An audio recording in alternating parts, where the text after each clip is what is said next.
Good evening, everybody. Happy Friday. Hope everybody had a great week. Hope you had a great day. We have a treat for you tonight. We have a very special guest for our episode 25. Can't believe we made it that far already. Anyway, I'm Phil Russert, and this is Creatorcon Q&A. As you know, we always have the best guests from the comic book industry. Tonight we have Josef Rubinstein, legendary inker. Before we get into that, I just want to do a couple of shout outs that I usually do. We have Mad Titan Comics, Mad Titan _comics on Instagram, and Eric Gunderson, who is the owner and operator on Facebook. If you want key issues, slab issues, dollar issues, that's the guy to go to. We have Let's Do This, www.letsdodis.com, LESDUDIS. That's Andy Lee, everything pop culture and everything geek culture. Andy is also the awesome person that does my promo graphics, so thank you, Andy. We have It Came From the Radio, which is an online radio show. It's basically on every station you can think of, and it's hosted by Mark Torres. It's pop culture. It's indie culture. Very informative show, and I've been on it before, so I highly recommend you listen to that. And finally, we have Inking with Kike, which is on Instagram. It's Enrique Lopez, Studio Maine EFL, Studio MAEN EFL. Every Monday night at 8 p.m., he has a special guest. And you should really take a look at what he's got coming up because he's got Paris Cullens and some other cool people that will be guests on the show. Having said that, tonight we have legendary inker. He's been on the Wolverine miniseries with Chris Claremont and Frank Miller. He's done the official Handbook of the Marvel Universe. He's done a lot of amazing things. He's especially Infinity Gauntlet, which what everybody knows is the big popular thing after the movies. Without further ado, we have legendary inker Josef Rubinstein. Yeah, you love that. Hello. Hey, how are you? I'm okay. It's a Friday. Not that they all blend together anyway. So Yeah, exactly. By the way, we have a few shout outs to say hello. Patrick Lynch says, yo. Heather Ellen says, hi. Yo, hi. Yeah. Glad you could come on. I was very fortunate to have you as a guest at my first show in 2018. So it was nice to meet you officially then. And hopefully you had a good show. If you didn't, don't tell me. That was the one in Long Island, right? Yes. Right. It was like a good old-fashioned comic book convention. It was in a ballroom. Yes. And you got to meet people and talk to people. It was quite Yes. startling. Right. And I have to tell you, I knew you were working hard because there was ink all over the tablecloth. We pulled up your table, and your head never came up, so I know you were busy. No, that's what my dinner table looks like at restaurants all over town. So, well, but anyway, it was great to have you there, and I hope to have you again in the future at a future show. Steve Garcia said, just so you know, Joe frickin' Rubinstein, y'all. I didn't know your middle name was frickin', but I'll refer to you as Joe. We changed it from Frickenstein. Yeah. And hello from Kathy Russert. So now that we've gotten a lot of that out of the way, it's a great pleasure to talk to you about your career and the things that you have going on now and coming up. I do want to remind everybody, though, scrolling on the bottom is your website. That's the way to contact you for commissions and buy art from you. It's www.joerubinsteinart.com. So reach out to Joe through there. There's the contact us link. Go to contact. Having said that, let's get into it. What inspired you to become an artist / inker? Because they really are the same thing. They kind of are. I came to America from Israel when I was 5 years old. Couldn't speak the language. I couldn't speak. But my older cousin had a lot of comic books, which I guess must have intrigued me because I could understand what was going on. And like most kids, I picked up crayons and lined paper and started to draw my own comic books. And it was magic and escapism. And I was lucky enough to live in New York City at the time where the Art Students League of New York was the famous school. And I started attending art classes when I was 11 years old. Oh, wow. And what artists have inspired you and what inkers have inspired you? In both fine arts and comics, you mean? Yes. Well, I mean, when I was a little kid, you want to be able to draw what's in front of you. At least I did. I didn't want to be a cartoonist like Bigfoot and Archie. I wanted to draw real. So the guy that appeared to be the realest artist out there was a guy named Neil Adams, who, as the years went by, I realized wasn't as real as anybody, or was as real as anybody else. He just kind of covered it nicely. And Dick Giordano was his partner more often than not, so I wanted to ink like Dick Giordano and draw like Neil Adams. And then as far as drawing goes, Degas and Velasquez and Sargent and everybody since then. So. And that's where you got your start, right? It was with Continuity Associates. Right. When I was 13 years old, I got work at the Continuity Associates, which was just 3 rooms they were renting in a somebody else's studio.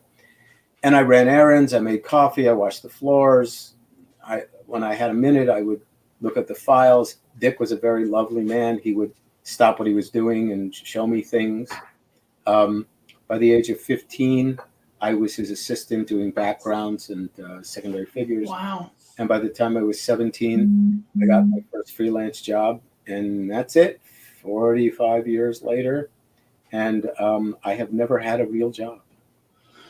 Well, being so young, though, I mean, how was it getting in there? Were you overwhelmed? Like, were you trying not to fanboy, so to speak, with these comic book legends in there? Yeah. Or? Well, I was overwhelmed because these guys were my idols. Problem was, see, Continuity Associates was close to DC and Marvel. So in those days, in the New York City tri-state area, there wasn't Federal Express, there wasn't the internet, so you had to deliver your work more often than not. So when somebody would come in from Jersey or Connecticut or something, they'd go by Neil's studio because Neil was a fantastic comic book artist and that was the happening place. So I ran into all these people, some of which rented space. And trouble was, I was 13 and they were 22. I was 13 and then they were 26. So all these older guys were around me and I was just a kid. I didn't even know how to use street maps. I used to, when I would get out of the sub, I knew I used to get out at 48th Street in Columbus Circle, but I didn't know how to find the studio. So I would wander for like an hour and a half until I spotted buildings that kind of looked familiar.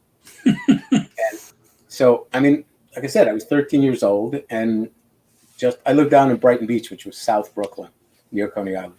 So that would take an hour trip to get there. I do my work throughout the day. Sometimes, you know, they give me a box of stuff that I had to deliver to Marvel Comics, which was 9 blocks away, and it was 92 degrees and 100% humidity.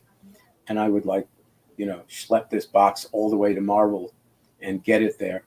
And because I was part of the studio, that really helped me get work because they knew me as that guy from Dick and Neil's studio. And my first job at DC, I think it was Sol Harrison, who was the head of production or vice president of something. And he said, okay, watch him. He said that to Dick Giordano. And so I did my first 6-page job. And then I showed it to Dick and he said, yeah, it's great. And that's how he watched me. So my advice to anybody who wants to break into comic books, or certainly at least to learn to be a better artist, is find a mentor, find a studio, find somebody who can show you the ropes. You don't have to reinvent the wheel. They'll show you the tools that are necessary and just, get familiar with the world you're trying to get into. Do you do any mentorship at this point with anybody that's up and coming, or? Well, I mean, I have Skype students. And once a week, we do an hour session, and they send me paintings or drawings or inking or something like that. And I've had a lot of assistants over the years, as did Dick, as did Wally Wood, whose assistant I was also. I assisted Wally Wood, Russ Heath, Bob McLeod, Klaus Janson, Jack Abel, probably some others here or there. And, I teach them all I can teach them while they're here. And I'm proud to say that certain people like Jose Marzan and Kyle Baker became, working professional comic book artists. Tom Christopher, who was my background man, wound up inking the Silver Surfer for a couple of years. So in the process of working with me, I try and tell people what they need to know to get the job done well. Steve just wants to say, okay, gonna fanboy out for a bit, Joe. You're one of the 3 of my holy trinity of inkers alongside Terry Austin and Klaus Janson. Every damn time I saw your name in the credits, I knew it was going to be of the highest quality. Thanks so much for your incredible contributions to this art form we love. Yes, I know Steve. Steve is always really, really complimentary to me. We made the mistake once of talking about politics, and we are diametrically. I saw that thread. Yeah. So we should not talk about politics. So I'll tell you a funny story. A certain presidential library called me up for work, and I didn't like this president. And so I said, all right, I'm going to charge them double. I'm going to charge them triple. He says, you know what? I don't even want to work for these people. I'm going to charge them quadruple. And they said, yeah, okay. All right. I thought, all right. So I'm getting reparations back from these people. Hey, why not? You know? Yeah. Obviously, I can be bought for all of you guys. or at the very least, rented. Daniel Barker said, legend, tell him I can have some work for him. I can have some work from him. We'll talk. Okay. Yeah. Actually, I got to say, when you were at my show, I really appreciated you were getting a ride back to the airport, and I was going to pay for an Uber, and you could have just said, yeah, okay, and took the money for the Uber, but you said, no, I'm getting a ride, so don't worry about it, keep it. So I appreciated that honesty. You're welcome. So, one tries to be the person wants to know. You know, fair enough. Agreed. You want to be honest. You want honest people around you. Try and be honest. I agree. It said that the curse of the liar is not that he lies, but that he never knows when he's being told the truth. It's like, I assume you're telling me the truth until it's proven otherwise. Right. By the way, I've never heard that quote of the before. camera angle, I'm not wearing pants. So if this interview goes south, so am I. I just want to warn you. Keep the pace. Come on. All right. So what made you broke in? What was your first project for published work? Well, it was appropriately enough called Tales of the Great Disaster. And it was backup of Commandy, I think 4445. It was 6 pages each. And it was drawn by Mike Nasser, who was this guy from Lebanon, I think. And he came to Detroit. He came to Continuity. He drew a lot like Neil. Neil recognized that he could be used in so many different ways. And so Mike would do these samples to get work. And see, here's the thing. The reason I became an inker is because Gil Kane, one of the greatest comic book artists of all time, undeniably, said in an interview in Alter Ego magazine number 10, he should have been an inker first to learn the business and then go on to be a penciler. So I said, okay, I'll practice inking. So I did. And then Mike did these pages, and I asked him if I could make Xeroxes of them and ink on top. And he said, just ink the real thing. I went, really? So I was about 16 and a half. I inked a bunch of these pages. Mike showed them to the editor. He got the job, and I got the job. So that's how we both got in together and how we were teamed together a lot. So I was the poor man, the third-rate Dick Giordano, and Mike was the second-rate Neil Adams, so it was natural we got together. What do you say to people that say inkers are just tracers? They're right. Really? You think so? Or you just kidding? Oh, yeah. It's all that ink. Okay. Let me explain it to you, Lucy. Okay. A composer has a blank piece of paper in front of them and has to create something from nothing. A comic book pencil, and maybe they have a theme. They're writing a ballet. All right, they're writing Cinderella. So the penciler says, okay, you have to draw us a drawing of Cinderella. Okay, so they do. So the composer hands their baby to a musician and says, please don't hurt this. Make it good. So then they have to decide, okay, is this going to be played with a piccolo or guitar?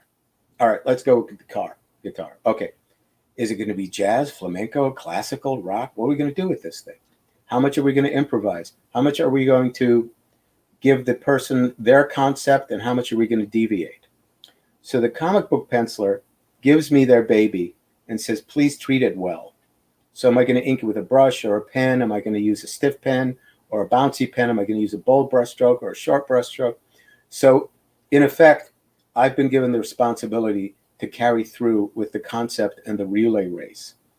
And if you were, I guess they still do this, if you took numbered footprints and put them on the floor in a sequence, you would hit them in the right order, but you wouldn't be a dancer. So Right. an inker can take the ink and cover each line very diligently, very carefully.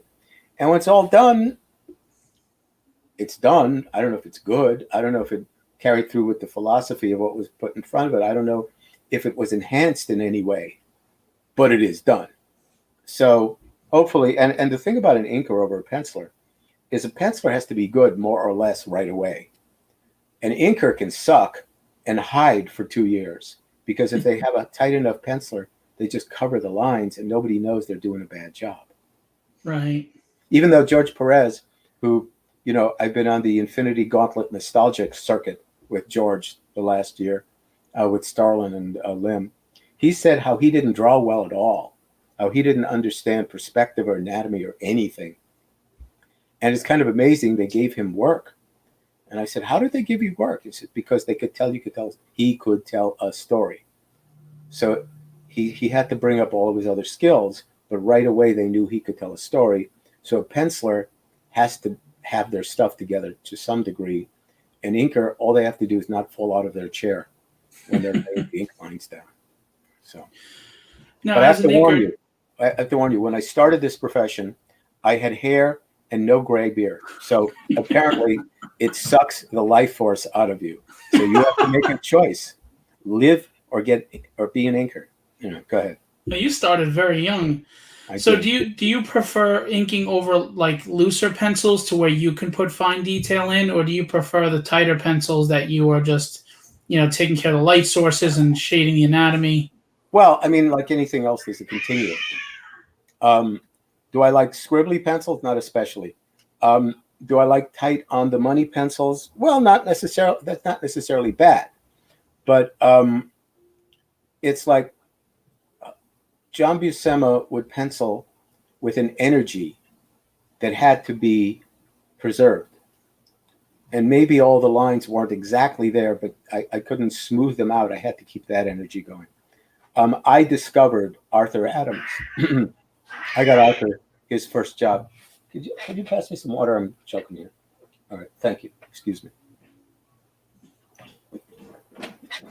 So I got Arthur Adams his first job. And Arthur doesn't kid around, as we all know. And the rare times that I've inked Arthur, there was nothing ambiguous about it. But I didn't enjoy it in the least, because I felt I was making no contribution whatsoever, because there it was. Then I saw other people ink Arthur, and I saw how they lost some of Arthur in the process. So I thought, okay, well, my contribution is I didn't lose it. It's sort of like a doctor. Do no harm first, and then maybe add along to it. You know, and there's people like Kevin McGuire, who I did the Justice League work with. And Kevin is very tight and leaves no room for anything, except I would add a little bit of a polish, a little bit of an extra stroke to the hair. Or Garcia Lopez is wonderful, but there's a little bit of room to it. But then there's people like Kurt Swan. Kurt Swan, an excellent draftsman, everybody's favorite Superman artist. And he was like inking smoke. You just didn't know which of those lines was, and you thought you saw it all there. And then when you went to define it, it's like, I have no idea where these lines are going.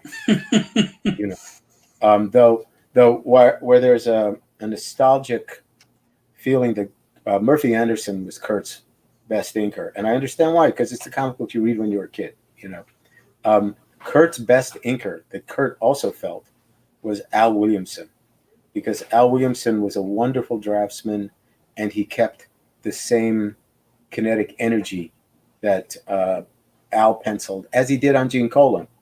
Where, see, not every inker is right for every penciler, and not every actor is right for every part, right? It's like, you don't get DiCaprio to play Tarzan. He'll do his best. It'll be good acting, but it shouldn't be there to start with, you know? Or Roseanne Barr to play Cleopatra, you know? So I try my best, but when I ink Jack Kirby, I'm afraid of Jack Kirby. It's like, it's Jack Kirby, the all-father, the all-knowing, And so I can never loosen up enough on Jack Kirby to do a good job of it. Joe Sinnott, Jack was one of the guys. He was one of the boys. He inked him. He did a beautiful job. I'm sure he respected his work. But I'm not afraid of, I don't know, John Romita Jr. and Cary Gamble, and those are my generation, and they're very, very good pencilers. But I don't have the same feeling starting on their work as I would if you gave me Jack Kirby or John Buscema or Gene Colan. So, are there any artists that you did wind up working with, though, that did make you a little tight, make you a little nervous? Oh, plenty. Are you kidding? You don't ink a John Buscema page and not get nervous. You don't. John Buscema, Gene Colan, Gil Kane. I mean, yeah, And the thing is, on one level, bad artists are easier to ink because they're bad, and I can fix it, and it'll raise the level. But okay, so I'll tell you. It's undeniable that Jack Kirby's maybe the greatest comic book artist who ever lived. But the guy who makes my heart pound, who would take my breath away, was Joe Kubert. And you'd open up a Tarzan page, and there's Tarzan with the muscles straining and the gorilla with the fur flying, or you have Enemy Ace with those wonderful carved lines on his face and the big furry collar and all that stuff. So we did a book in the 80s called Heroes for Hunger, which was an African hunger relief book. And it was broken down into 2-page teams, one penciler, one inker, one letterer, one writer, and then everybody did their own 2 pages. So Jim Starlin and Bernie Wrightson put this thing together. And I said to Jim, so who'd you get me, Garcia Lopez? And it was one of those spit takes. It's like, no, we got you Joe Kubert. What? It was like, okay, so my favorite artist of all time, the man who personifies energy, I got to ink this stuff and not totally screw it up. So when somebody draws their own work before they ink it, like a Joe Kubert, John Buscema, Alex Raymond, Milton Caniff, there's an energy that happens because you find the work in the ink. When you're going over somebody else's pencils, if you are respectful, there's a loss of energy because I just can't do anything I want. I got to adhere to the trail. So Joe Kubert has this fantastic, powerful stroke that comes from knowing where he's going to go next. So these pages show up, and they're miraculous because they look like completely inked Joe Kubert pages, but in pencil. So now I'm in trouble. Okay, I'm in trouble anyway, but I'm always in trouble because I can't trace them because I will lose all the energy, and I can't wail away at them because I will lose Joe Kubert. So how do I ink these things? So I inked a little bit of one of the pages, and I thought I was doing a terrible job, and I put it away. And because I had the luxury of like a week's deadline, I put it away to think about it. But my studio was at the end of my apartment, and as I would sleep, I would hear, "Ink me, pussy." You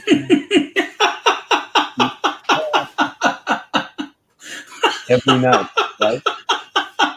So, and it wasn't your neighbor, right? No. I think Joe had a microphone in my studio. Now that I think, Yeah.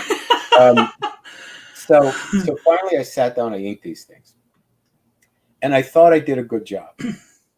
And so this is pre-internet, so I make Xeroxes, and I mailed them to Kubert, who's a wonderful guy. He was as nice a guy as he was a great artist. And I wait, and I wait, and I wait. And it was sort of like throwing a feather into a wishing well and waiting for the splash. And finally, I couldn't stand it. And I called up Kubert. I said, "Did you get the Xeroxes?" "Yeah." "What'd you think of the pages?" He went, "All in all, I don't think you did badly." It's like I was crestfallen. I have offended Joe Kubert, And so a couple of months later, I run into his son Adam, and I tell him the story, and he says, "Oh, that's like a rave for my father." I went, "Oh, thank God." So you were tortured for a while, though. Oh yeah. And I look back at and as a matter of fact, Marshall Rogers called me up and said, "Hey, this book came out, and the credits are wrong. It says that you inked Joe Kubert, but it's obviously Joe Kubert inking somebody else." I went, "No, that's me." I mean, I can't ink Joe Kubert without Joe Kubert being there. Right. But if it's there, I can do it. The reason I got the official handbook of the Marvel Universe is because Mark Grunwald wanted one cohesive look to it, but at the same time, I was adaptable so that the Joe Kubert entry did not look like the John Buscema entry, did not look like the Kevin Nolan entry. So I tried to be, as always, as taught by Dick Giordano, faithful to what I had in front of me, but hopefully push it that extra 10%, or at the very least, not lose that 10%.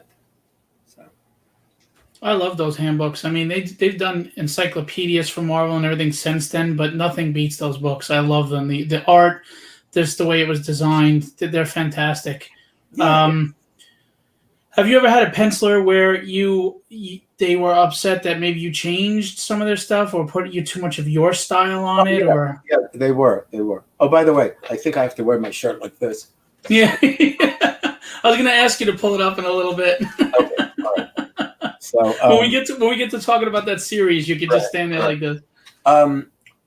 Well, as these comic books an assembly line, there's an enormous printing press somewhere that they built a house around. First, they built the press, and then they built the building around it. That's how big these things were or are. And so you rent time. The book doesn't show up, nothing gets printed, and you're charged, so you're losing money. So deadlines are very important. So as the writer doesn't get the penciler the script fast enough, and as the penciler doesn't get the pencils done fast enough, the inker has to compensate for it, and maybe the colorist, and maybe And so one penciler complained to me that he thought the job was going late, so he did it as fast as he could. So he complained that I didn't fix enough of it. I don't know that you didn't fix enough of it.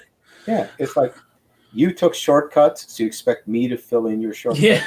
Well, I will as best I can, but let's get realistic. And the fact is, I'll get pages back over the years. I was on Superman for like 7 years. And the pages come back 6 months later, 9 months later.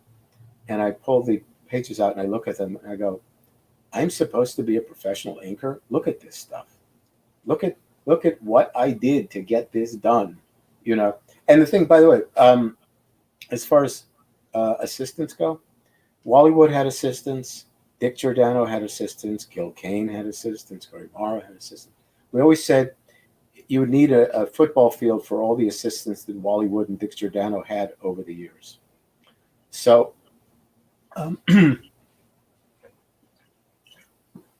so I had assistants because that was the tradition. But they filled in blacks, they cut zipper tone, they erased pages, they touched up pages. Some of the better ones did backgrounds like buildings and cars and crap. So the rumor got around that I had everybody doing my work except me. And I would have editors call me up and go, no, we got this job for you, but you promised to do it yourself. Just, I do it myself. Wow. But the thing is, I didn't have a wife or children or anything. So I just worked and I worked and I worked and I worked and I worked. So it looked like, Phil, you still there? I guess I'll keep answering the question. Phil is gone. Okay. So I kept working.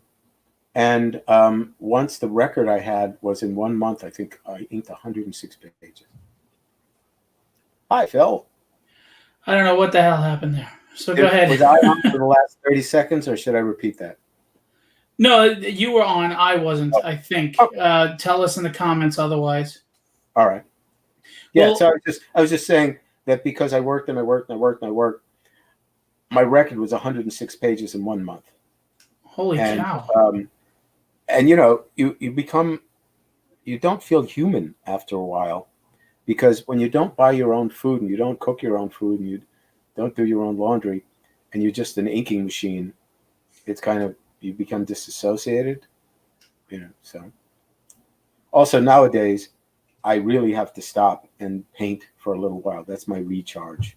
I may ink for a day or two or three, but I got to stop and do some painting, even if it's like an hour or two of watercolors, because I love color, which is ironic because the vast majority of my life is spent using black lines.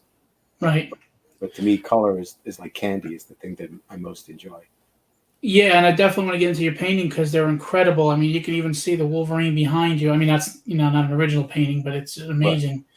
I do have some questions I want to ask first. Dell wanted to ask you, there's so much to ask, but my main question is, after putting so much work in this industry and putting out classic covers, what is it that pushes you to do better? Is it making your fans happy, or could it be to be better than your yesterday for you?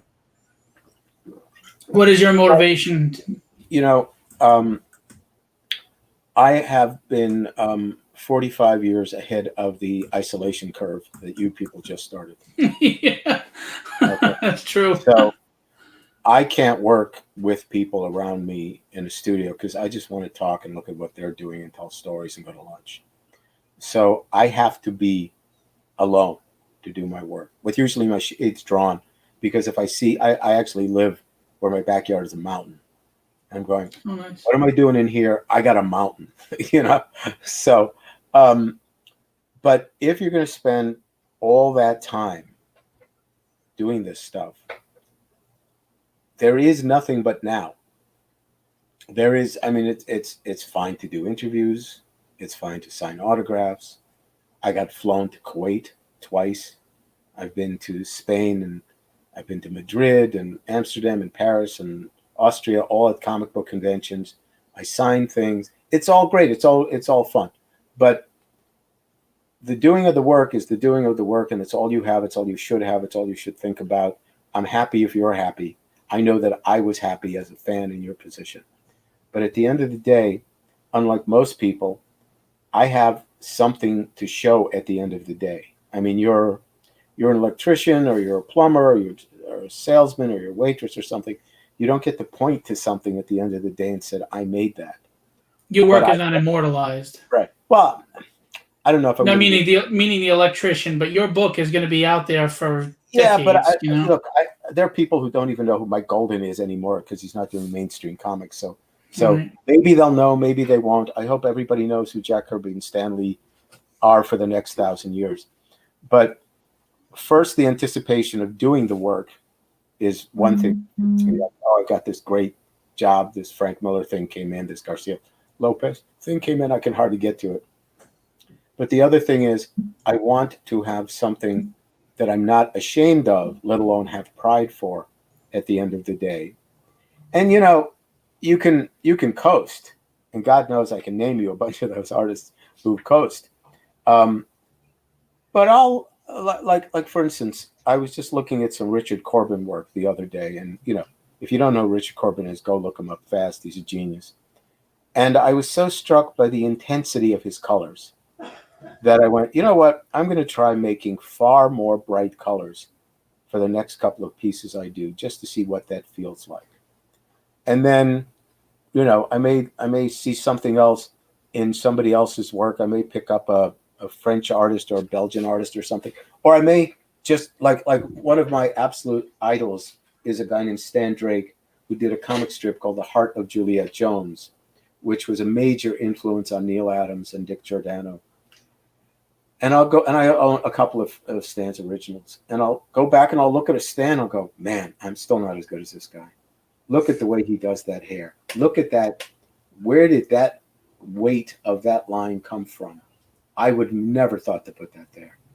And I think about it, says maybe I can integrate it in my work next time. So, it's like the shark, not moving is death. So, right. and it's, I may look, this Wolverine thing behind me. I had one, it's based, by the way, on a black and white photograph of a statue that's I found on the internet. Right. So it's like, I can't get with the Corona thing. I can't get people in here to pose for me, So right. What am I going to do? I go look for statues and cosplay people and all that stuff is the basis for my work. But the fact is, if you'd given 10 people the same photograph, we would have come up with 10 different pieces of art, I think. Right. So this Wolverine thing, I had one completely different concept in mind when I started to do it.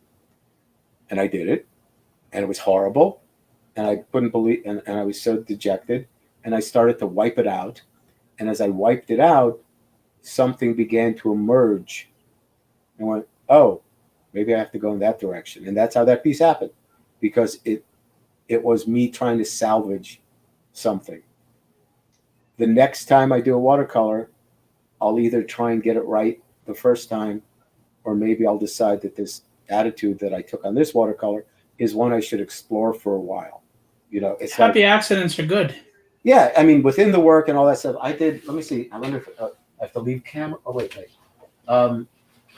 I did a piece this morning, and it's not here. Okay, it's on my website right now. It's a Bizarro, a Superman Bizarro. Oh, so you posted today in the comic collectors. Right.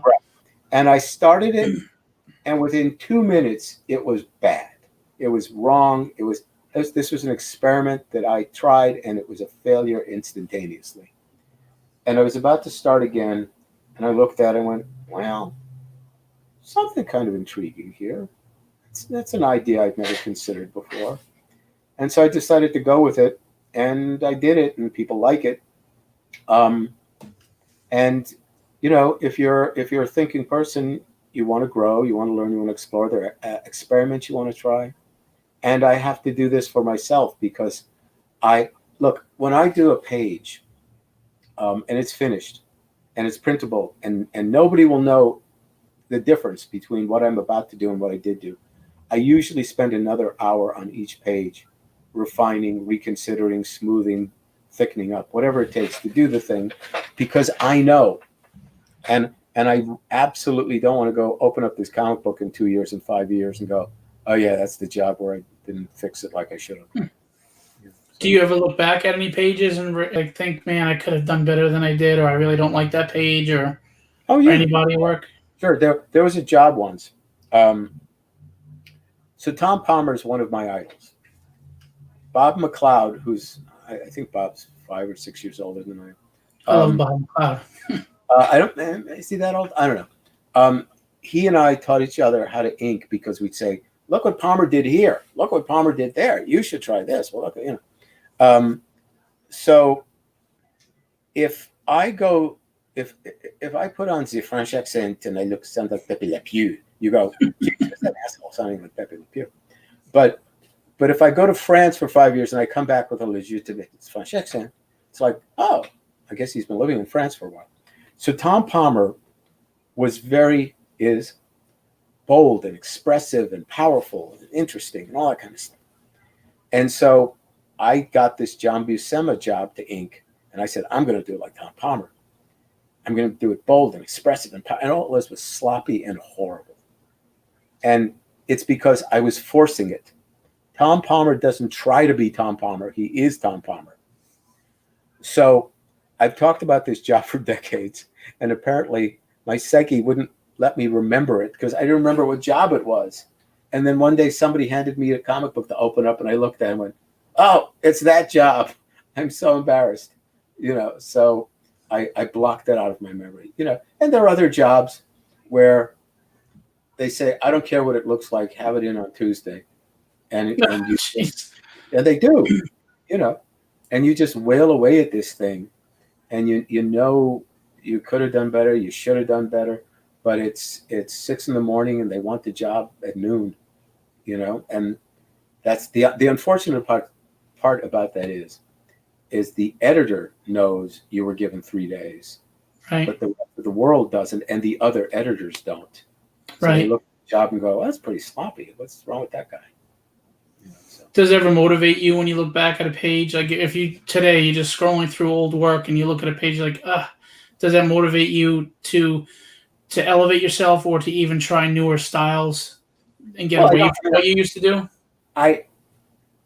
It wasn't about trying new styles. It's about trying to be accommodating and in tune to what styles are in front of me. Right. So let's, for instance, I was just studying a bunch of Milton Caniff stuff, and they give me an Alan Weiss job to do. Well, you don't ink Alan Weiss like Milton Caniff. There's no overlap there, you know. But I'll look at the way Alan, who's his own best inker. If you guys don't know who Alan Weiss is, he's done not that much work in comic books, but check him out. And Alan is his best inker. So I'll flip through a bunch of Alan Weiss stuff and go, okay, well, this is what he's doing that he did right and not doing right and whatever. But you know, it's like this.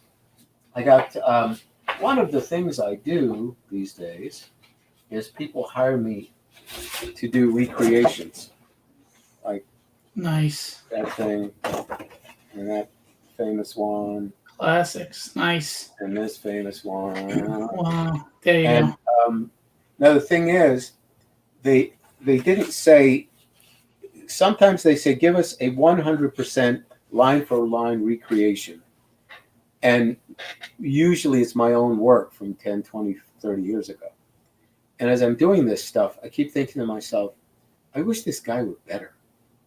Why did he do that line? What a schmuck. You know, I would never do that line, except that was me. You know. But on this other stuff, the instructions are just do it your way. So what I try to do is extrapolate what Terry Austin was given when he was inking the X-Men as far as the pencils, and then ink it my own way. Right. So it's never I'm gonna be Dick Giordano for one job and Joe Sinnott for another job. It's like this job requires a Dick Giordano line. This job, to the best of my limited abilities, requires a Joe Sinnott line. So I won't arbitrarily put on different hats. I'll just try and figure out what's appropriate. Which worked out for you with the handbook for the Marvel Universe. So Yeah, well, I hope so. See, the way that happens, it's funny because I didn't remember this story till I read one of my own interviews, because apparently I'm infinitely fascinating. There was a magazine called Comic Scene who had interviews, and Bob Greenberger was the editor. And I kept hassling him to try and do an article about inkers, because I think inkers aren't understood and are generally disrespected. So Bob, I'll agree with that. What? I agree with that. All right. It misunderstood for damn sure. It's just, you're an inker. Oh, you do the colors? No, I don't do the colors. People don't understand that good inkers are also excellent pencilers too. I mean, you know, Some are. Some of the best are Joe Sinnott, Dick Giordano, Tom Palmer, Stan Drake, Al Williamson. I went on a tangent for a second. I went on to see the movie Chasing Amy, not knowing anything about it, and then saw it was a comic book movie, and I laughed at lines and people I knew in the movie that everybody else in the theater didn't laugh at. And I happened to have been wearing my DC Comics jacket. And when I left the theater, I was desperate for somebody to say to me, "You work for DC Comics? What do you do?" Says, "I'm a tracer." yeah. But it didn't happen. So Greenberger puts together this panel of Bob Layton, Tom Palmer, Klaus Janson, and me. And he gives us all this one Mike Zeck Hulk drawing to do. And we all ink it separately, and then he prints them all side by side to see the differences in what our approaches were. So what happened from that is Mark Grunwald saw these things and felt that I was closest to the intention of what Mike Zeck drew. So he came to me and said, "We're doing this encyclopedia. Here's these 3 pieces, ink them." So I inked them. I came back. He says, "Okay, well, that's good. How many do you want?" I went, "All of them." Why would I say anything less? But Right. And while it was a completely selfish act on my part, it turned out to be a great benefit for Mark and his editor, as assistant at the time, Mark Harlan, because while he was juggling 72 different pencilers, they all funneled down to me. I inked them and brought them back. Right. So, you know, and that's how I have the Guinness Book of World Record for the most pencilers and inkers ever done, if it existed, which it doesn't.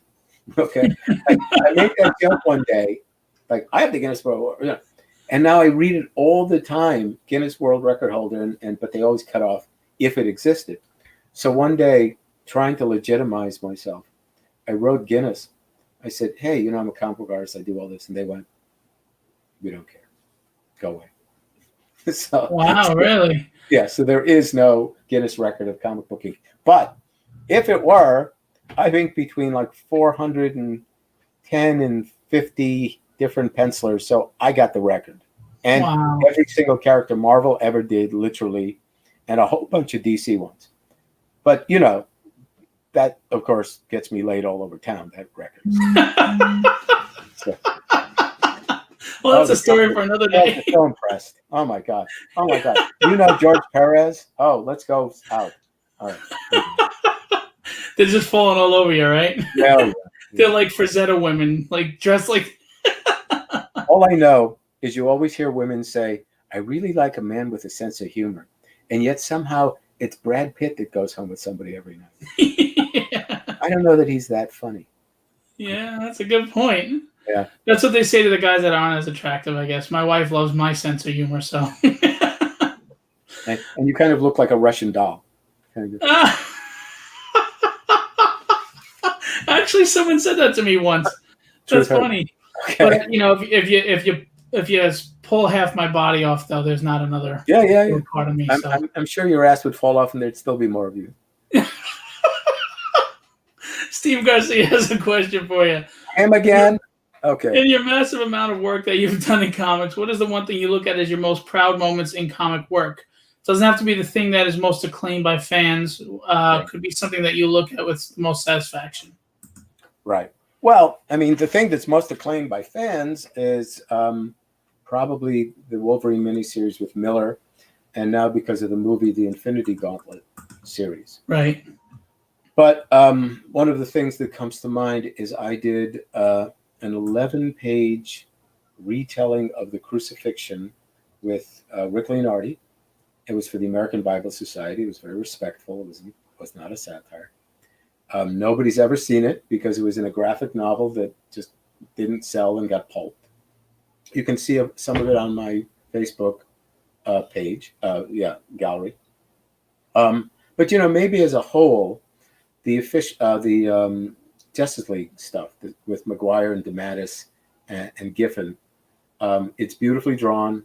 It's very funny. We did the Justice League for a while. Then we did I Can't Believe It's Not the Justice League, and formerly known as Not the Justice League. And if you've never read them, they are very, very funny, and they're good stories. And Maguire is a very, very solid draftsman. And I just added a little bit of polish to his work. By the way, you had to set off Norm Ratman. Yeah. Don't give him any ammo, Joe, because he will use it and run with it. Any chance he gets to heckle me. Right.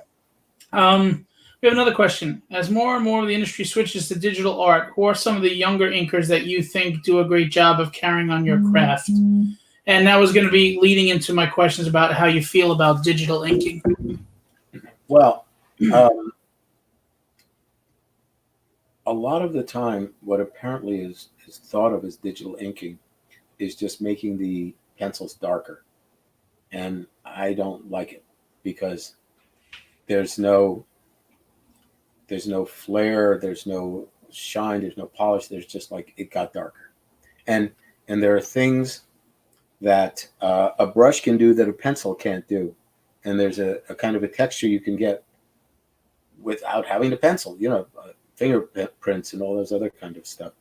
I suppose I saw something briefly online the other day about inking with Procreate.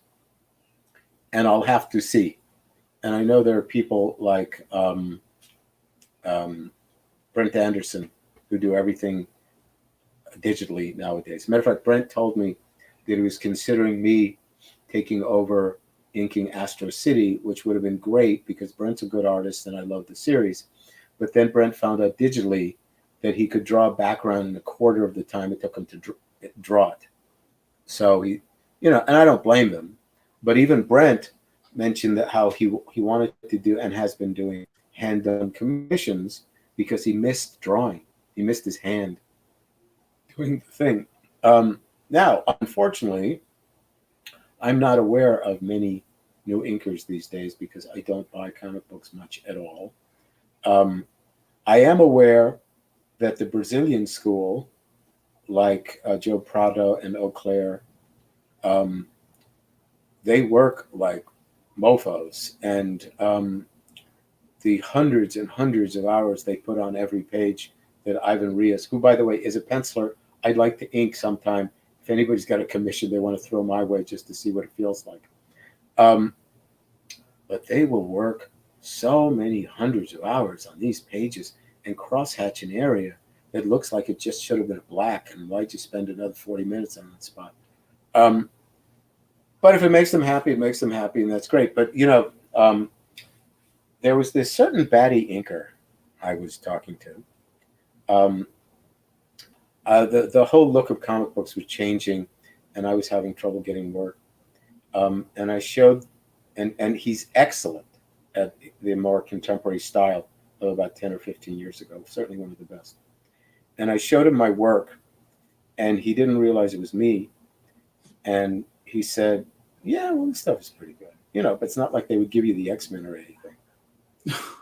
And I went, they used to. And he said, oh, are you Joe Rubinstein? I go, yeah. He says, oh. And I thought, what a rude schmuck. It's like he has no idea who I am, and he's just being dismissive of whoever this guy is. And then this guy wound up inking some Jim Starlin work. And I looked at it and I went, yeah, it's okay. I don't know if he brought anything to it, but he had that one style that he did incredibly well that I don't know particularly translated. See, the thing is, I think a lot of inkers feel the need to contribute. And as I said earlier, I do want to add a little polish and shine and all that sort of stuff. Right. But it's not your job to change a line. It's your job to get the point across. And when somebody, it's like I was inking, this is like early in my career, I was inking a Hulk figure. And the anatomy was a little off, and I'm changing the anatomy, and I'm softening this a little bit, and I'm rendering this a little bit. And when I looked at the Xerox of the pencils, because that's what I always did, I would Xerox the job first so I could assess it later. I realized the powerful pencils I had had in front of me were now watered down because I was adding all these things that he didn't ask for. So I thought, I'm supposed to give back what's been given to me. And I think a lot of inkers go, yeah, but I just do it my way. And as a matter of fact, somebody that everybody loves, Murphy Anderson, I once turned to Murphy and said, so what do you think when you ink this stuff? And he says, well, I kind of do my thing. I thought, well, if they want you to, I guess. I mean, even Joe Kubert said, well, once the job is in front of me, it's my job. And I thought, well, once your job's in front of me, it's not my job. It's still yours, right, as far as I'm concerned. And let's say hypothetically, they find a 6-page Frank Frazetta job in pencils. Oh my God, we found the lost Ark of the Covenant, right? and there are fantastic inkers, or they're passed away now, but Alfredo Alcala, Tony DiZuniga, Nestor Redondo, and we give it to Alcala. And you see this comic book on the stands, Frank Frazetta's lost job, and you buy it as fast as you can, and you rip it open the pages, and you're looking through it, and you can't find Frank Frazetta in it because Alfredo Alcala has turned it into Alfredo Alcala, right, a magnificent Alfredo Alcala, oh, beautiful, but there's no Frank left. Right. So the thing is, if you are given Frank Frazetta or Bernie Wrightson or Kevin Nolan or John Buscema or Gene Colan or Neil Adams, give them back. Don't decide to lightly erase the pages and make it your own. And you could say, well, when Kevin Nolan does a job, it's beautiful. It says it always is. But if I don't know, you gave Kevin Nolan Alex Toth, Kevin Nolan would be very faithful to Alex Toth. But let's say all of a sudden Kevin decided, I'm going to lightly erase these pages and turn them into Kevin Nolan. You'd go, beautiful job. Where's the Toth? So that's my thinking. Well, I'm glad you said that because I have an inker friend that's, he's trying to break into the industry, and I have this conversation all the time, and he's telling me, yeah, but people tell me it's my job to fix it. I said, you fix the lines, you fix, things through your lines, whether it's line weights and shading anatomy, but you don't change the art. You don't do that. That's to me, I would imagine that's going to cause more issues for you. Well, Dick Giordano said, change anything you can without a pencil, meaning if I can push that muscle in a little bit, or if I can make that nose bigger, smaller, whatever it is. But Rich Buckler was drawing Peter Parker Spider-Man, and he told me the inker, who's a good inker, who I like to think of as the second great Joe Rubinstein. He was inking this stuff, and he was telling Rich, "Oh yeah, I'm really figuring out how to simplify your stuff." And Rich was like, "Nobody asked you to simplify anything. You know, these came the way they are." And nowadays pencils are so tight. I think what happened was, comic books used to be layouts by Sal Buscema and John Buscema, sometimes John Byrne, and they left a lot of Judge Perez even. They left a ton of stuff available for the inker to do. As a matter of fact, the Frank Miller Wolverine series was not pencils; they were layouts. So that's why the Daredevils being done at the same time by Jansen don't resemble my Wolverines in the least, because Klaus was given something entirely different to work with. So I don't know where I was going with this. I was mentioning about changing pencils, and okay. and you. So you should not change a thing unless it is so wrong that the light source makes no sense. Or right. I was doing this job. It was a Falcon job, and the guy's head was up, and his eye was like falling over, like he was Quasimodo. It was like over here or something. And it was so wrong. And I called the penciler and I said, "Hey, listen, that eye, did you really mean it to be there?" And he went, "Oh, yeah." I went, "Oh, okay." And I erased it and I put it where it should be. And then I found out that Dick Giordano had the same kind of incident with the same guy who was like totally BSing about what he had drawn. Like, "Oh, yeah, that's the way it was." No, if it was, you're wrong.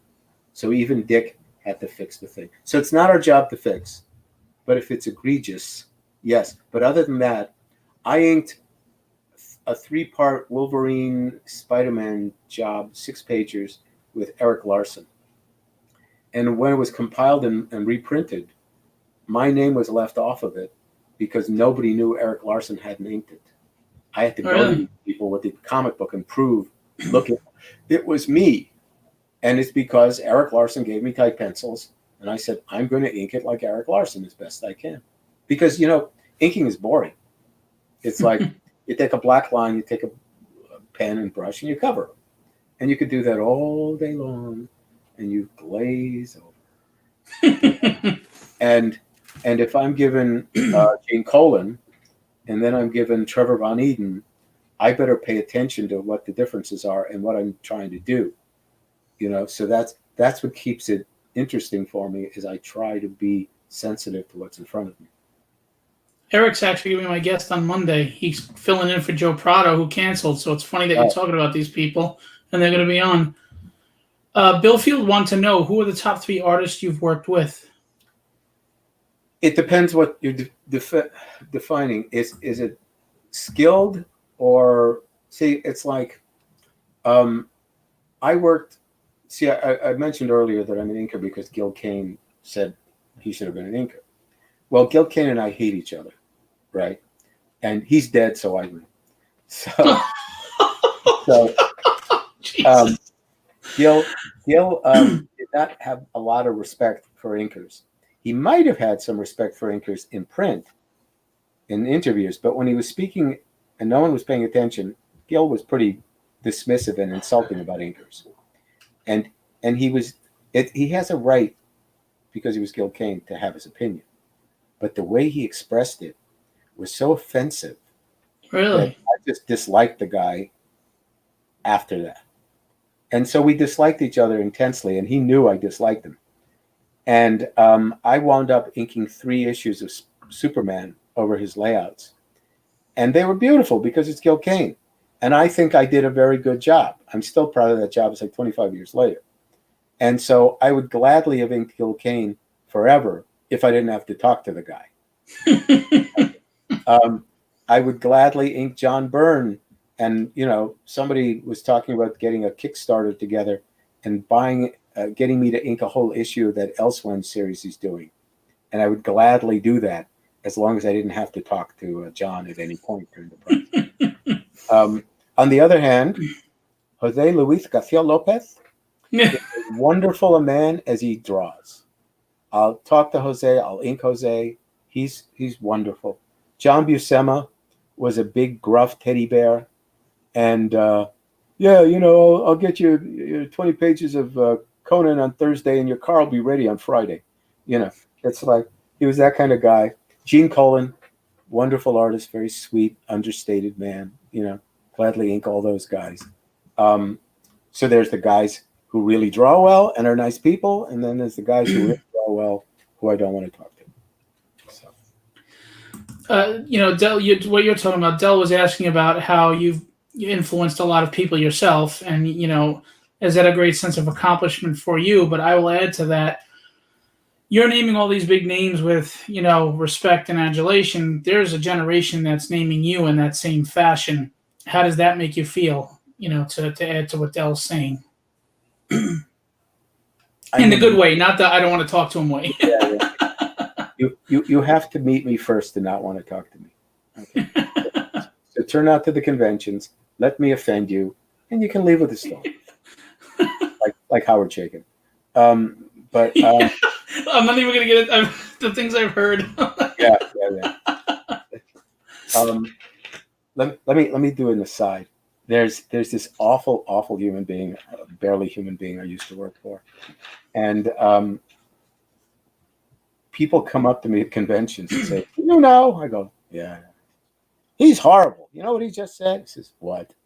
And so they keep telling me these stories about how awful he is still to this day. I'm going, wow, it's gotten around. It's like eventually everybody finds the truth. I'm sorry, I'm still out of the lens. I don't know where I'm going here. Okay. The funny thing is, I have a feeling I know who you're talking about. Yeah. I'm like I said earlier, it's very nice. You made my childhood. My brother bought me Wolverine for the first time. You're the reason I'm in comic books. Do you want to date my sister? It's like but it kind of amazes me simultaneously, because there's a little piece of me that goes, yeah, but don't you want to interview Byrne this week, or I'm sure Perez is going, because I think of inkers as the supporting cast of comic books. We're not the stars. We're the guys who come after the star. We're the guys who come after the stars with the brooms shoveling up what they did. Actually, see, I don't know. I'm a big fan of inkers. You and Norm and Scott Williams and Scott Hanna and also Corona and what's that? But not Norm. He's just I actually, I hate to say this, I actually like the guy and I think he's talented. Even though he heckles me, I have to give him credit where credit's due. Okay. Okay. Anyway, it's good. Look, but see, I don't know. Grown-ups, relatively speaking, put out comic books. But have we lost track of what comic books are and what a 14-year-old and a 17-year-old wants to read? Is this, as an artist, you got to do what you think is right. And what, nobody's asking Arthur Miller if he wants to write All My Sons, because it was a dangerous play. It's like, he knew it too. But it became one of the great staples of literature. So you can't tell an artist, I just want you to do this.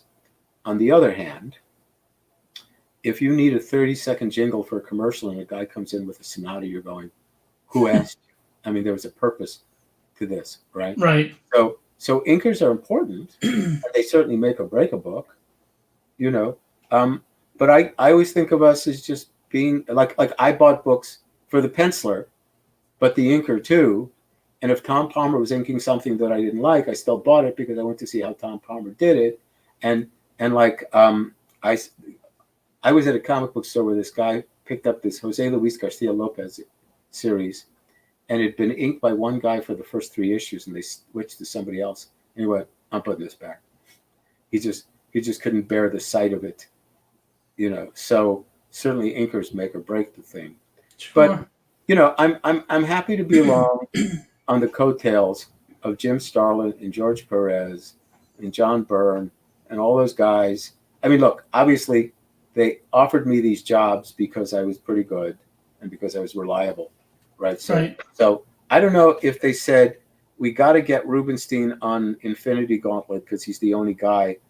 I don't know that they didn't call 2 other people. I got the feeling for decades that people would say to me, if we can't get this guy, we want you. It was always everybody's like second choice. And it's like, can I be somebody's first choice? But, but on the other hand, like the reason I got the Wolverine series is because Frank, again, everybody was hanging out in Manhattan in the offices in those days. And I knew Frank when he was a starving kid from Vermont, and I used to buy him lunches occasionally. And he walked up to me and he said, we're doing this Wolverine mini-series. You want to ink it? I go, yeah, okay. That was it, huh? Yeah. I mean, I knew he was doing Daredevil. I was a fan of Daredevil. I thought it was great. But yeah, okay. I didn't know they would have legs, that the cover of the thing is insured for $350,000. That one of the pages sells for $5,000, which I don't get, by the way. And that it became a movie, and you don't sit down and go, hope this becomes a movie, And when I especially back then, what? Especially back then, there was no thought of these becoming movies.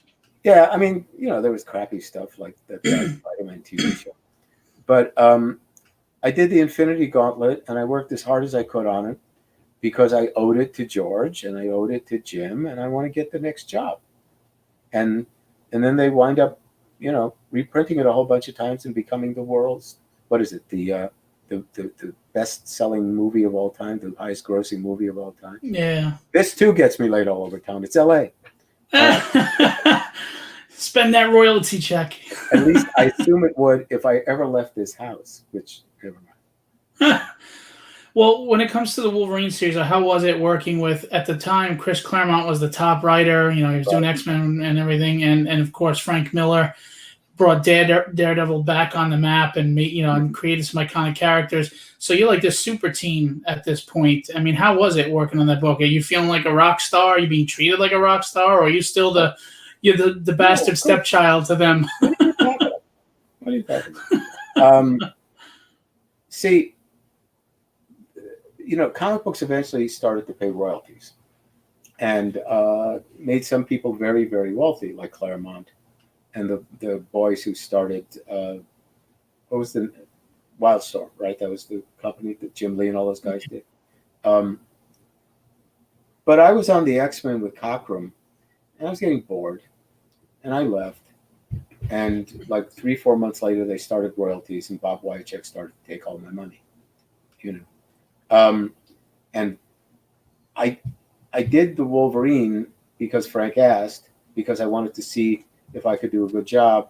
And there's a certain amount of pride to saying, look, I did, and it turned out well. See, I'm not in control of the writing and the coloring more often than not. And sometimes you kill yourself in some project and the colorist screws it up, or you read the thing and you go, gee, this is not great. But I read the Infinity Gauntlet and it was really good.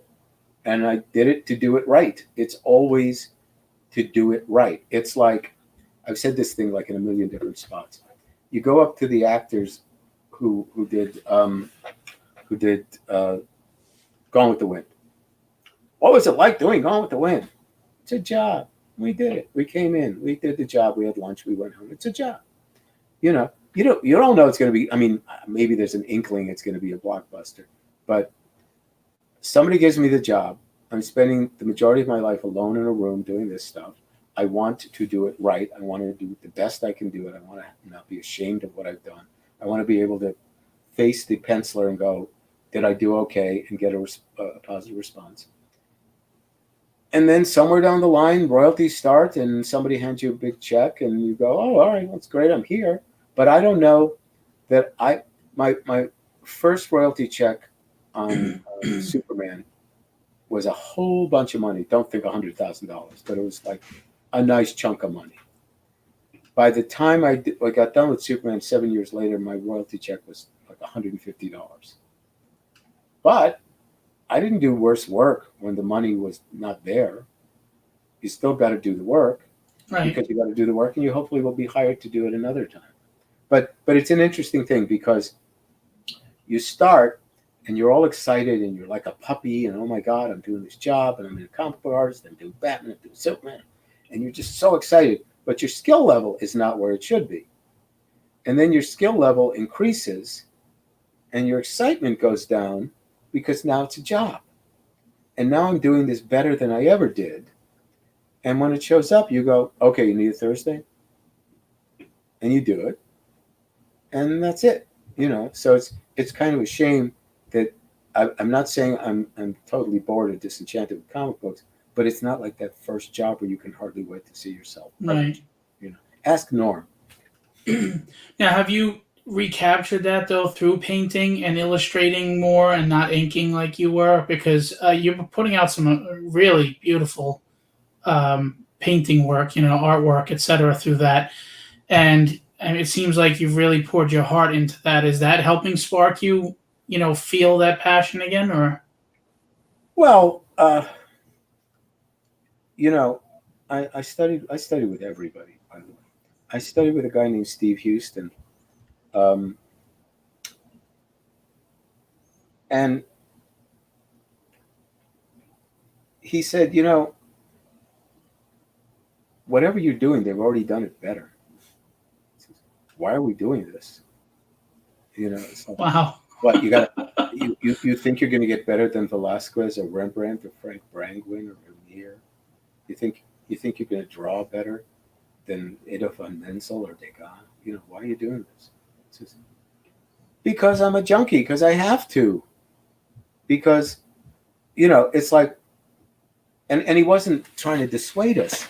He was just saying, I know a lot of very fine artists who aren't happy. They think they're good. They think they produce a perfectly professional job. But there was a Pepperdine University in California had an exhibit of illustrators, great illustrators. And I and 3 or 4 other guys who were artists were walking around looking at this exhibit. And invariably the comments were, I'm going to give up. Well, look at that. Well, I can't do that. Why am I doing this? And it's like I had a teacher who has a wonderful book on landscapes and a wonderful book on drawing everybody should buy, named Nathan Folks. And Nathan gave me a very big present, and I give the world this present every Christmas. And he said, look, picture your favorite artist of all time, the one that you will never be as good as. That guy had somebody he knew he'd never be as good as. And if he had gone with that, he would have never done the artwork that you love today. So we are on the road that goes way off in the distance, past the horizon, to I don't know where, to I don't know why, but I have to sit down and do a watercolor today because I just have to find the flow of color in front of my eyes. And maybe this was okay, and maybe the green was not what I wanted it to be, but it came out sort of what I wanted to do. And my teacher, Max Ginsburg, who you should also look up, Ginsburg. Max is 88 years old now. And he said, I'm learning something every day. It's like, and Max is a genius. And painting, like writing, like acting, like music, is not finite. You're always dissatisfied, but at least if you can get the healthy attitude of, well, there's tomorrow. I'm sure that's what strives to be better, though, knowing that you can learn something new every day. Right. We have a few people just want to say hello. Chris Mad is an artist. He wants to say hello. Hi. Eric Ninoltowski was a guest just recently. Both were prior guests. He says hello. Have you thought of changing your name to something more pronounceable, like Habelmacher? Keith Brunswick said he loves your work. Thanks very much. Thanks. So here's another question. Can you talk about how comic art and inking has changed through the years and any uniqueness for a decade or a period of time? I was actually going to touch upon that. Your thoughts about how the industry has changed as far as the art styles and the storytelling styles in books. I mean, there was even a time where they were having no inkers and you were just coloring over pencils. They were trying, yeah. They were trying to do that since the 40s, as a matter of fact. Really? Well, comic books became more adult, I think, in the 70s. we didn't know what a great period the 70s into the 80s were, because everybody was doing exciting stuff like Swamp Thing and Watchmen and the Justice League and Moonshadow, one of my very favorites. And I think all these people who were reading comic books as kids wanted to come in and make sense of them and make them more adult. And then certainly, there was a long period of time when nobody new entered comic books. And then like Neil was the first one to come in like 10 years. And Neil brought in an illustration sensibility that previously hadn't been there. I mean, you had people like Kurt Swan, but more often than not, it was the more cartoony people like Mike Sikowski and Carmine and Toth, which is not to put them down, but to put them in certain categories. And then all these exciting people started to show up, like Wrightson and Kaluta and Weiss and, the Marvel stuff like Buckler and Pollard and Wilson. And then I think in the 80s into the 90s, there was so much product being produced that there was a lot of bad stuff being produced and a lot of bad, mediocre artists. They just had to have something to print. So a lot of people who maybe shouldn't have been there, or people who should have practiced for another 2 years, or people who maybe instead of had to produce a book every 2 weeks, needed 6 months to do it, or producing comic books. And then the whole digital thing happened, and they started to realize that, we don't need inkers and we can save money. And Marvel, because they Shooter in particular, so wanted storytelling to be clear as it was by John Buscema and Sal Buscema, that he wanted them not to do full pencils but layouts. So instead of getting 2 pencil and ink books by John Buscema, you could get 4 layout books by John Buscema, and then you'd get good inkers over it like Palmer and Giordano and De Zuniga. And then at one point, I think what happened was the editors weren't sure what they were going to get back when they sent out layouts. So they started to get the pencilers to do tighter and tighter work, so that whatever inker gave it back, and it looked the same. So now the pencilers were required to just put more and more and more in. And the thing is, when you're not an artist, you think putting everything in means good. And God knows what's the supreme compliment that fans give, or fans of art give people. Wow, looks just like a photograph. And you want to smack them silly. I mean, they mean well, but the photograph doesn't do what I do if I did it right, So when somebody economic, like Alex Toth, genius economy, comes around, a lot of people go, that sucks. Where's the Arthur Adams work? Which is not to put down Arthur, just to say they're attracted to the amount of detail within an Arthur Adams, when artists will look at Alex Toth and go, wow, look how much he put together, left out, simplified, all that sort of stuff. And then as it went along, the computer stuff, people started to pencil and ink their own work on the computer, and digital inking, and then inking fell away. And where there used to be, I don't know if you know, but where a comic book is, some people, unless they know better, think that the artwork is on both sides. Like if you flip it over, there's another image like that, right? But comic books is 11 by 17. But prior to 1966, they were almost a third more. So I think, really? I don't know, 22 inches tall, something like that. And I would look at these things and I go, oh my God, how much work is it to produce a 22-page job where the pages are the size of a tabloid newspaper? And maybe that means either you can be sloppy in your inking because it's all going to shrink down, or maybe they want more put in. And so that changed when the pages got smaller. And then finally, when the computer stuff took over, and now they don't want a bold, thick, and thin line for the most part. I'm sure you'll find all kinds of exceptions to the rule.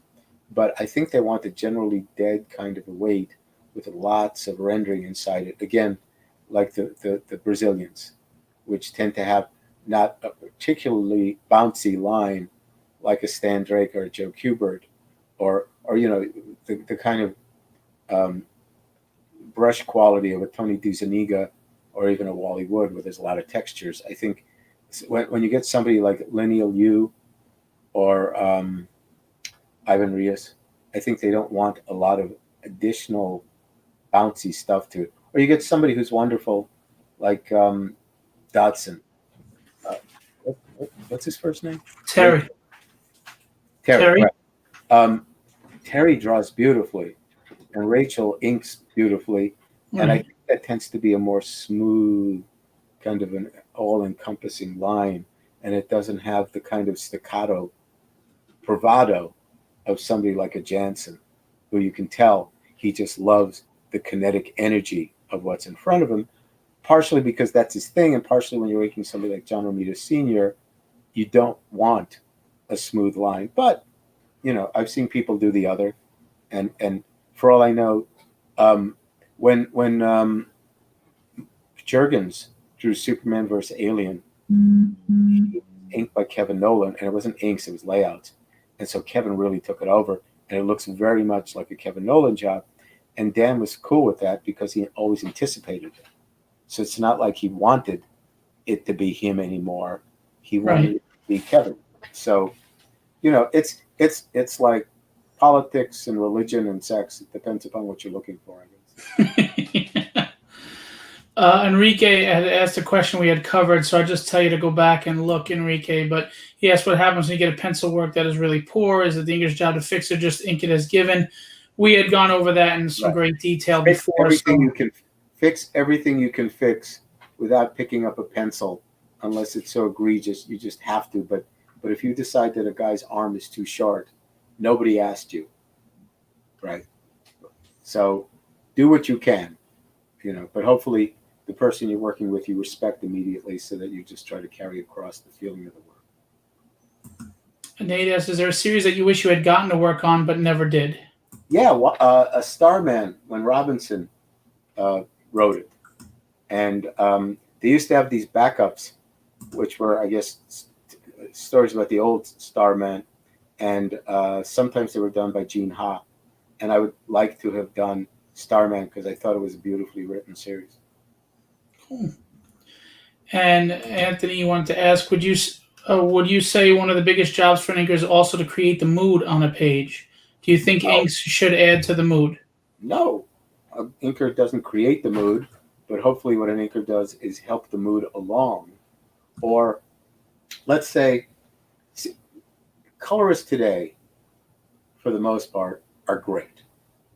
I did the Fantastic Four with Mark Bagley, and Paul Mounts inked it, and it looked like a $200 million Disney movie. The coloring was so gorgeous. Excuse me, I got to adjust my chair. All right. It was gorgeous. I couldn't have asked for more, and I told Paul how great it was. But in the old days, the old joke was the writer got his wife or girlfriend to color it, or some guy in production who would just take the thing home and whack it out overnight and bring it back. So, for instance, the Wolverine miniseries cover #1, it's not colored right. There's two it's lights. On your shirt? Right. It's wrong. By the way, I had to buy this shirt, so I have to give myself $1. Anyway, so there's two light sources. This side of his head is supposed to have lighting on it, but the guy missed it. So I was actually going to ask you about that because I always noticed. Yeah, good. I'm glad somebody did. So I think Back Issue Magazine is going to do an article about it, and they're publishing the cover with the correct lighting on it, so you can see. Oh, wow. All right. Nice. So back to the question. So the mood is, so somebody's got, they're in a dark room and suddenly a light comes on and there's a big blast of light on their face, but half of their face is in shadow. So I've trusted colorists on that, and they've gotten it wrong, and they just colored everything the same way, and they didn't understand. And they had the lighting run down the middle of the face, which is impossible. And so there was this stuff called Zipatone, which was like a very thin cellophane, thick cellophane sheet, and you could cut it out and paste it on so that you could make something darker or lines or whatever. So I would put the Zipatone on the shadow part of the face, so that if the colorist completely got it wrong, at least there was part of it darker. So I wasn't adding to the mood. I was just trying to make sure that the mood wasn't lost. Gotcha. Okay, that makes sense. Keith wanted to know, would you ever go back to, like, if they offered you a job doing some X books, would you do it? Oh, sure, why not? I did my first cover for DC Comics in 14 years. So, You don't have it to show, though, right? do I have to what? You don't have the cover to show? I do in a portfolio. I didn't think to bring it out. It's actually, it's a reprint cover by Dennis Cowan that I inked of Infinity Inc. And it's like a puppet master playing with all the guys as puppets. And it happened because I was at a convention with Dennis. And I said, hey, Dennis, when are we going to work together? And he went, I got this cover. I went, okay. But I think for the most part, the companies don't know I'm alive. Not only did I never meet my editor on the Fantastic Four, I never even spoke to him. I got an email, you want to do the Fantastic Four for a few issues? Yeah, okay, good. So I did. And then they went, okay, well, we want you to continue. I said, okay, great. So I did like 6 issues of Fantastic Four. Never met the guy, never spoke to the guy, and have not gotten any more work from Marvel. When DC moved to Burbank and they had that Convergence series, I had a 2-issue book, 2-issue series, and I also helped meet deadlines in 2 more books. And when all that was done, after a while, you get tired of calling up and going, hey, I'm looking for work. And the guy goes, so what have you done before? It's because of these young new editors and they don't know the history of comics. I don't think anyone of your generation that we should be respecting that created these worlds is getting any respect from the industry today as far as the editors are concerned. Well, Jerry Ordway wrote an eloquent open letter about he wants to get work, and he's a storyteller. He doesn't want to do commissions. He'll do them, but he wants to do a story. And the truth of the matter is, per hour, more than likely you're going to make more money doing a commission than you're going to do a comic book page. Right. But it would be nice to be a comic book artist again, And also, I think, this is true. There was an editor at Marvel years ago who said, hey, what did Steve Ditko do before Rom? So that kind of stuff has been going on forever. I mean, you should get an education. You should know what's happened. I agree, especially as an editor. Yeah, that's what I mean.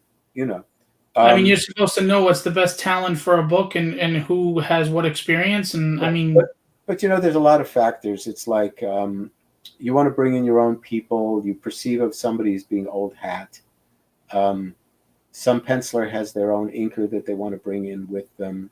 Things like that. We just did a thing called the Liberty Brigade, as published by Nostalgia Press, and it's 100-page. I think it's a hardbound, a graphic novel about common domain superheroes fighting the Nazis in like 1947. And there's 50 pages of it drawn by Ron Frenz, and I inked them, and 50 pages inked by Mick Gray and drawn by Barry Kitson. And then, maybe not 50 pages each, but there's pinups by Alan Davis and George Perez and Alan Weiss and Mike Perkins and all kinds of great artists. And on the first day of our Kickstarter, we got all of our money the first day. And by the 30th day, I think we had twice the money we asked for. And I think the reason is because people were looking for and hungry for a comic book that looked like a comic book. Right. And it's and there should be all of it. Nobody's asking for Lineal Yu to retire. He does fantastic work, and nobody's asking, but it's like, it doesn't mean it. See, the tragedy is, do you put out rock music for 14-year-olds? It's like, what do they know about music? But they're the ones buying it because the 50-year-old's saving up for his retirement, And it's like, comic books used to look a certain way, and I think they still can, and every other version of them as well. But the thing is, you see people of a certain age or a certain style, and it's like, nah, a guy showed me his stuff at a convention. He was an amateur. He was good. He was really good, and he had some work to do, but he was really good. I said, what are you going to do? He says, I showed this stuff to the editors of Marvel or DC, and they went, nobody buys this anymore. That's not what anybody wants. See, that's the thing is, I really feel there's an older generation that misses the Bronze Age and, the 80s and that stuff. It's a shame, like, all of you guys, the quote-unquote old school, couldn't get together and do what Image did and become your own creators, create your own universe, and try to push these guys out. Because there's a huge fan base that is tired of what's going on now and misses all of you guys. Well, I always say to the people, write a letter. Just say, hey, how come we can't see more comic books that look like the way they did in the 70s, 80s? How come we don't have... Because they're stopping. People are just stopping to collect now. They don't buy anymore. Oh, I know. Yeah. Hey, You guys should start, I'm telling you, your own Image comics. Yeah, I don't want to cut this off, but it's late on the East Coast. Did you want to keep going? Yeah, we still got plenty of people watching and Oh, all enjoying right, it. fine. If you don't mind. Oh, it's midnight. Is he ever going to shut up? No, they're enjoying it. I have some questions to address too. We kind of touched on this too, but Sean asked, you touched on this earlier, but with all your experience and talent, do you still sit down to work and feel like you're learning? Not the inking, but yes, the painting and watercolors. Unfortunately, I'm too proficient at inking. On the other hand, I could arbitrarily So I'm doing this work for this company called MB Artists that publish these prints and all that stuff. And we just did a Green Hornet cover. So I penciled it, and I thought, I love the way Lou Fine did The Spirit. So I'm going to open up Lou Fine comics, and I'm going to look at them. I'm going to try and ink it like Lou Fine. Nice. So that's a learning process, or if somebody just says, hey, I want you to try something different on this. If I can manage it, I'll try and do it. And maybe they say, like there's a fantastic artist, he's passed away, named Brecca. Fantastic. If anybody said, we're trying to do comic books that look like Brecca, I would submerge myself in his work and see what I could come up with, But if you give me like the John Byrne stuff, like this image was penciled and inked by John, I don't know how many years ago. Right. So somebody said, okay, do a recreation, but don't do an exact recreation. So, okay. So I altered it and tried to do it my way over John's way. And maybe I learned something because I tried something a little different, something so little different that you'll never know.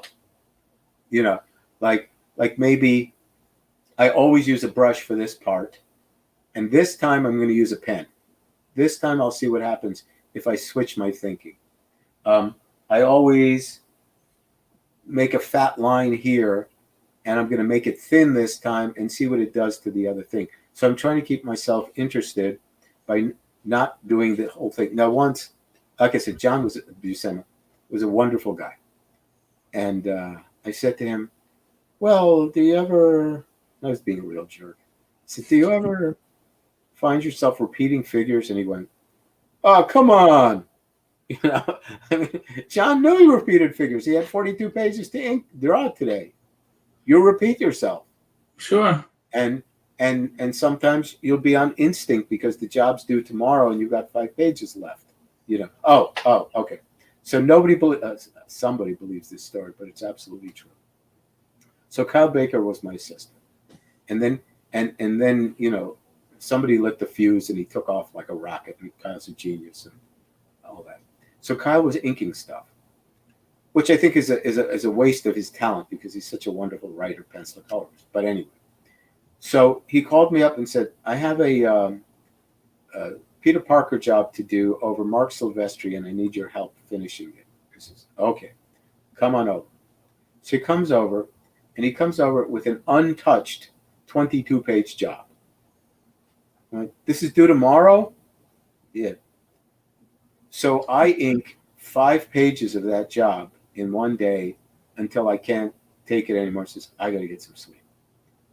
So I get some sleep, and I wake up, and Kyle has inked the rest of the 22 pages and a 22-page New Mutants over Butch Geiss's layouts. What? So How the hell did he do that? he has inked 39 pages in one day overnight. How the hell did he do that? They looked a little sloppy. I mean, admit it. How? If a building had a million windows on it, Kyle would fill it in black and then take a white pen and draw building. Right. But I'm not saying he didn't pull a Vinnie Coletta, but I'm saying he just kept his hand moving, and he kept his hand moving to do it his way. Right. I tried to ink what was in front of me, so I had to slow down. Okay? So it can be done. But, you know, you experiment. Sometimes, okay, that what's his name I just did, the Bizarro? I keep thinking it's in this pile and it's not. So the Bizarro I just did, there's a 1940s movie based on the novel The Picture of Dorian Gray. And in it, spoiler alert, the picture putrefies. It just shows all the evil that Dorian Gray has done.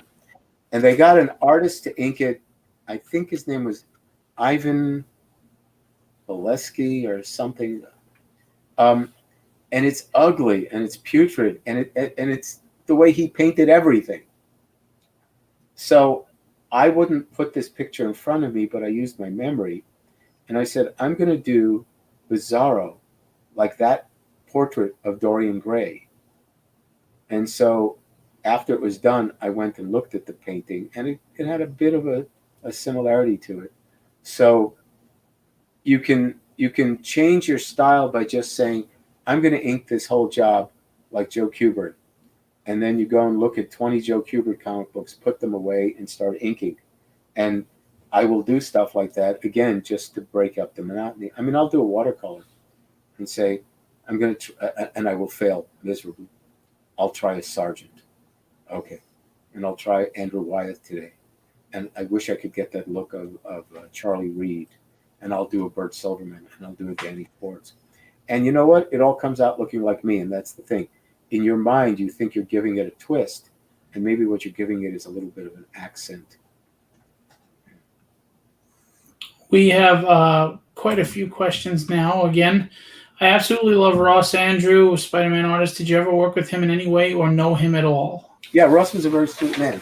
He was very sweet, and I inked him on a couple of covers, Jonah Hex and Legion of Superheroes, and some Who's Who. Ross, and the thing, see, I can mention names, and then they're dead, but the guy's son's alive, and he'll hate me forever, you know. Or, what do you mean Bill Stinky is the worst inker who ever lived? He's my favorite artist. I went, okay, well, I can't talk you out of it. I just know why I think, let's call him Phil, not Bill. Phil Stinky was the worst artist who ever lived, you know. And but the thing is, I have a reason to think what I think, and I think I have an experience. But again, because I'm an inker in the business, maybe I can't see the work the way you do, you know. Right. When Ross started to have inkers like John Severn, Wally Wood, Tom Palmer, Bernie Wrightson, holy moly, that stuff took off like a rocket. Everybody could finally see. They always knew he's great, but oh my God, you put Tom Palmer on Aparo, or you put, you know, DiZuniga or John Severn, he was exquisite, you know, and he was a very sweet guy. Cool. And Anthony wants to know, how do you think inking has changed before when you had to ink over pencils versus the blue line now? Well, you don't have to ink over the blue lines, but very often you do. You know, it's like when I was doing the Fantastic Four, every morning I would wake up and there was a page emailed to me from Mark Bagley, and they were always great. Mark is one of those guys. He's only gotten better, and he doesn't slack off. He would do fantastic pages, and I was always impressed by Mark's work, which made me have to be the best I could be. And it may be completely psychological, but when I'm inking the actual pencils, I feel a radiation and an energy off the page that I don't feel when it's a blue line. So and like to see a page where somebody's using the point of the pencil, but then they flip it on the side and use the side of it to scrub in stuff. That gives you indications of, oh, this is brushwork because it's got to be bold. But while I can see that in the blue line, to see the pencil work actually happening, that's a whole other thing, and it gives me a whole other energy. By the way, Joe, I have to thank you. Phil Stinky is the name of the new Russian doll. Yeah. Thank you, Joe. I don't know why anybody likes Rob, why anybody likes him at all. I don't get it. You know what, Norm? No 10 cupcakes for you. That's Right. it. We're done. Right. Nate said, can you ask him to tell the story about his inspiration for the Wolverine cover? I felt really dumb after he told me. Laugh out loud. Oh no, I can't do that. I only tell that story in person because it's more fun if you hear it from me. But if you meet me at a comic book convention, ask me to tell you the story about the Wolverine #1 cover. Okay. But here's a part of it I can tell. You know that the basic premise, I don't know that Frank thought this, but I think that's what he did. I think the fact that it said "Come hither, finger" maybe is derived from Uncle Sam Wants You by James Montgomery Flagg. Maybe. My painting teacher was a guy named Everett Raymond Kinsler, who was a very prominent painter. You should look him up. And he did comic books in the 40s. He was the first artist on Zorro before Alex Toth. And his mentor, his teacher, was James Montgomery Flagg, who did that Uncle Sam Want You thing. So I'm kind of James Montgomery Flagg's grand student or something. Oh, speaking of that, this, where are we? Okay. Come a little this way. There you go. You know what? Let me take it up. Oh, I can't take it up plastic. This is Jose Garcia Lopez redoing his Superman vs. Wonder Woman tabloid cover from the late 80s, where the background figure is Uncle Sam from that poster. And then a client commissioned Jose to redo it this way, and they got me to ink and color it. So, you did the colors. Very nice. Yeah. Oh, yeah. Whenever possible, I do the color. So that figure, and plus, if you look at my website, you'll see a bunch of Come Hither pieces with Thanos and Gambit and Deadpool. So it's the gesture that keeps on giving. So cool. Chris wanted to know, if you use nibs, how often do you change to a fresh nib? I use nibs. I use the 108 or occasionally a couple of others, depending upon the look I'm after. And you change as soon as you need to, but you may not know some of the tricks. Like, if your ink isn't flowing, have a bottle of Windex available and blast it one shot into the ink while it loosen up the ink so that the ink will flow. Or if the pen point's not working, take the pen and flip it on its back and click it on the paper, and it may cause the extension to overlap for just a second, loosening up the ink again so you can keep going. And if it doesn't work, throw it away, because there's no sense. This stuff is hard enough without your tools fighting you. You don't need a brush that won't give you a point that you keep. Like I'll use a brush too long, and when I've seen the reproduced thing, I go, oh shit, I should have thrown away that brush because it's giving me a blunt line instead of a sharp line. And then you buy the new brush, you take it home, you use it. It says, oh my God, it's like taking galoshes off when I was running. It's like, but they're expensive, and you don't want to run out to the art store, and it's still working. But Well, that's some tips. Chance, we covered this, but just briefly, if we can, for Chance is obviously an inker. Do you prefer looser pencils over tight pencils? We had discussed it earlier. If you just want to recap real fast. I just want to go into the fact that Chance Wolfe, Man About Town, is like, there's a graphic novel in there somewhere. Chance Wolfe, mercenary. Chance Wolfe, male escort. I don't know, something. Yeah. I don't like loose to the point that I don't know what I'm supposed to be drawing. I don't mind a little bit of interpretation allowed or left for me. But even if it's super tight, like for instance, Kevin McGuire's pencils were always super tight and on the money.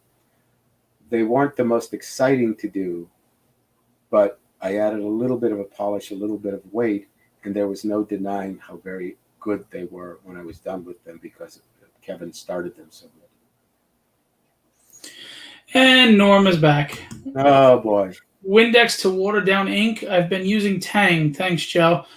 So that's what it's the orange line instead of the blue line, right, Norm? I've always felt his inks were kind of fruity. Steve. Anything wrong with that? Don't worry, we're not the sensitive crowd. Okay. Steve Garcia, as someone that works in a ton of different mediums, which is your favorite, and is there a medium you haven't worked in that you'd like to try? No, I mean I've never sculpted. I don't know that I'd enjoy it, but I might because it's a new challenge. It occurred to me. So I work in graphite, charcoal, pastel, watercolor, ink, oil, and I recently did a commission in leather paint. Believe it or not, I painted on the back of a 75-year-old jacket with leather paint, which was hard. Wow. I should learn. I don't know why, but I guess I should learn how to paint digitally. I guess I should, but I don't know why I would do that and what I would need to do it, because there's still a lifetime of learning to paint with oils. Right. But it's like I came to do a job, or I was up for a job at DC, and they said, "Well, we want you to ink this in vector," whatever the hell that was. I went, "Well, can I just do it in ink?" No. Because you see, if you do this drawing in vector, we could shoot it to the size of a house, and it wouldn't lose any definition. And I asked, "How often do you plan on doing that?" So it's like I didn't get the job. But I mean, all right, I guess there are reasons to do it, but it's like I alluded to earlier, referenced earlier about Brent Anderson. He got tired of using the computer and wanted to use his hands again Right. to feel the art. Because when you work on a computer, all you can do is see what's happening. Though I bought on trips, I bought this $6 program called Procreate, and I would sit there and I would do drawings, charcoal drawings with my fingers, with it just to pass the time. And because I don't know what I'm doing, it undoubtedly took me 4 times as long to do this thing that looked like a charcoal. And I'll tell you, I was taking a painting class at LAFA, which is the LA Academy of Fine Arts, and the class was partially subsidized by Disney because they sent a bunch of their top people in there just for further education. And it was an oil painting class. And if you work for Disney, I presume you're like the best of the best. And these people were really doing terrible jobs because they didn't have a Control-Z button, And I recognized that, you can clean this up that fast, you can fix that fast, yay! But they couldn't make oil paint work. And I don't know, it took a month or 2 or 3 or 4, concentrated on painting digitally. I guess I could learn. But right now, I'd rather paint in oil. I know some people that will do an illustration digitally and then they will render and touch up doing the watercolors over it and things like that. Like Stuart Sager, who's a really good artist if you don't know his work, Sayger. He'll do a painting traditionally and then he'll start manipulating it digitally. Cool. Very cool. So I just want to remind everybody scrolling below, Joe's website is there to buy his original paintings and art. You can also contact him through there for commissions. Are you open for commissions right now? Sure. If I don't have this week, we'll figure it out. Cool. And you were talking before about projects you're working on. The website there is the www.mbartist.com. If you want to tell us more about what you're working on now and what you're doing now, like behind you. Well, I think there's 6 of us, including John Hebert and a guy named James Mulligan, who's a very prominent Disney artist. We each do like an assignment every month. Like I've done my particular scene from Camelot and War of the Worlds, and something else. Oh yeah, Frankenstein. And then they also have our, I don't know, what's the word I'm looking for?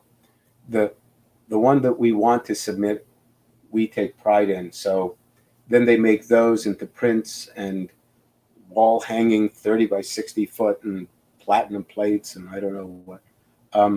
And I have a Degas ballerina that I painted that I'm proud of, and this Wolverine behind me. And then we're also doing these things where we're doing covers for classic comic books, Planet Comics, Green Hornet Comics, and Lady, oh my God, Lady Liberty? Lady Death? I forgot it. Lady Luck.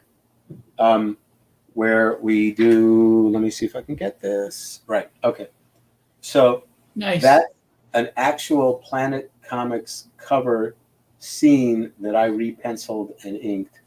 So it's my more contemporary take on that thing. And what they're doing is they're putting them onto facsimile comic books. So you get these new covers with the actual comic book on them. And I believe that, I don't know that I can, oh, and here's Wolverine, nice. Look at that. And of course, the thing was done like this big, so when it gets up to that big, it's kind of interesting, all the little drips and drabs and stuff, which when you anticipate them shrinking down, when you're doing it one way, and now it's gotten bigger and more in your face. I love the grit in his face. And by the way, if you sit higher, it'll look like you have his hair. Yeah. Yeah. Okay. So listen, if I took my back hair and combed it up, it would look just like. So I think we're making deals with some very big, well-known comic book companies you've all read to do our new covers for some of their stuff. So, like I said, Hebert does Bob McLeod's one of us, and me. And Love Jimmy Bob Lufkin. McLeod.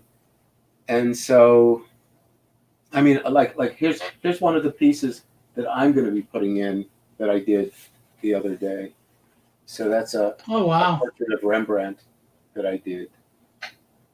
So if you have a mother who doesn't want Wolverine in her house, but she might like a nice Rembrandt portrait. So it's Joker, it's Wolverine, it's the X-Men, it's Captain America, it's everybody. So we're doing those things, and then you can find all kinds of my other more traditional comic book prints there, and write me anywhere to get commissions, recreations. And as you can see from my stuff, if you'd like a portrait of your little Princess Elizabeth to give to your wife for Mother's Day, or a nice posthumous portrait of little Spotty, the dog, that is. I do those too, So, yeah, I mean, I'm a portrait guy. I love doing portraits, and I like getting the person there. And as a matter of fact, when I did the X-Men, I have to have real people in mind when I do comic book stuff. So, like, I knew a black woman who looked like Storm. My brother looked like Colossus. My niece looked like Kitty. So cool. My thrust is always portraits, and then I impose them upon the reality of the comic books. Nice. Yeah. We can't get rid of this guy. Do you remember the year when you sold your last piece of Wolverine miniseries art? Did it sell out like hotcakes? By the way, I was in junior high when Wolverine hit the stand. So now he's taking an age shot at you. You see that? Well, no. That's with you now. No, but he hasn't mentioned that he was left back 4 times. I mean, he was already getting a gray beard by the time. Well, have you seen pictures of Norman when he was younger? He looks like Yanni, the musician, the Greek musician. That wouldn't be bad. Frank and I split the books. He got all of number 1 and 3. I got all of number 2 and 4. I did not sell pages.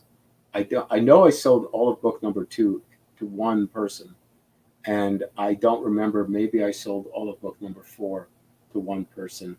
And now, as I say, there's a splash page, like a 3/4 tall splash, or 3/4 wide, full length splash page of Wolverine looking up, being all noble-ish, from issue number 3. And that thing sold at an auction for $50,000, and the cover number 1 sold for is insured for $350,000. Wow! So everybody's been trading this stuff over the decades, which is maybe why it's worth so much. I mean, it's worth so much because what it is, because it's Frank Miller. But I imagine if I kept it all for the last 40 years, would I think to sell the splash for $250,000? I don't know. But, you know, I was happy to get rid of them. I was happy to get out of the house. It was done. I was finished. It wasn't as good as I wanted it to be. So great. Give me some money. And so I sold the stuff as quickly as I could. Keith wants to know what's the best con you ever did, besides mine, of course. Well, it really depends who and what was going on, right? But I was brought out to Kuwait twice, and that's a hell of a trip. And they paid for me to be business class. And they, you know, it was me, Marv Wolfman, and Jay Lee, and C3PO was the big celebrity guest. And, you know, they just threw themselves at us. They were very appreciative. That's cool. Yeah. So I'm going to remind everybody again, though, your website there, joerubinsteinart.com, is where they can get all your art, your paintings, etc., contact you for commissions. And mbartist.com is the new project that you're working on that you mentioned. Right. With and Liberty Brigade. Right, okay, and Liberty Brigade. I'm going to ask you what I ask all my guests before we go. If you could go back in time to when you were just starting out, that 13 or 11-year-old person or whatever, you were 13, right? You're very young. What advice would you give yourself based on your knowledge now? Of all of life or about art? Whatever you'd want to give them, whatever it applies. You know, I also act because it's like the other side of the coin of art, because I'm home all day alone, sometimes in my underwear, sometimes in somebody else's, but that's a whole other story. Being dispassionate about what you do, because you can't ink angry, you know.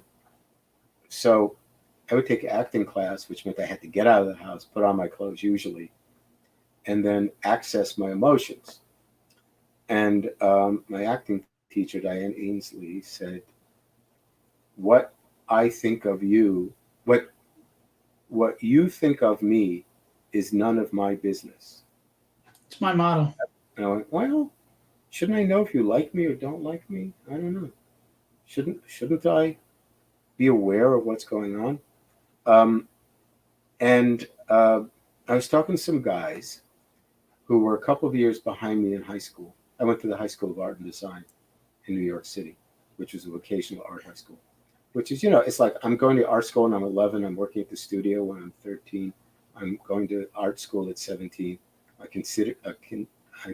proceed to go to art classes the rest of my life. I still am. So this guy says to me, you know, you were our hero. I went, me? Why? He says, because you got work right away. You know? He says, oh, okay. And then I go to a high school reunion and somebody says, oh, I remember you. You were the cool guy. I went, no, you're getting me mixed up with somebody. Says, oh, no, I remember you. You were the cool guy. I went, I wish somebody had told me at the time. You know?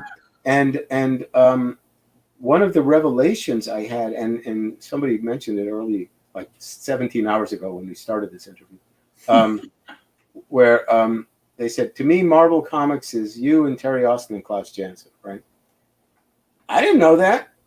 I thought it was Joe Sinnott. That's who Marvel Comics was for me, and Frank Giacoia.